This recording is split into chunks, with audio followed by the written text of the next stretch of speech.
What if the next chapter that you're so worried about turns out to be your favorite?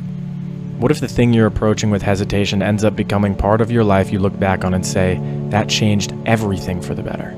We rarely think that way. The moment something is unknown, most people immediately imagine what could go wrong.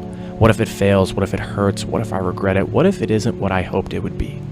And that's understandable. Uncertainty often feels threatening because your mind wants to protect you before anything even happens. But that protection usually leans in a negative direction. It treats the unknown like danger when sometimes the unknown is simply unopened possibility. What if the next part introduces you to people you didn't know you needed? What if it teaches you something that unlocks a stronger version of yourself? What if the thing you're nervous about right now becomes the exact reason your life expands in a way you couldn't have planned? A lot of the chapters people end up loving did not begin with certainty.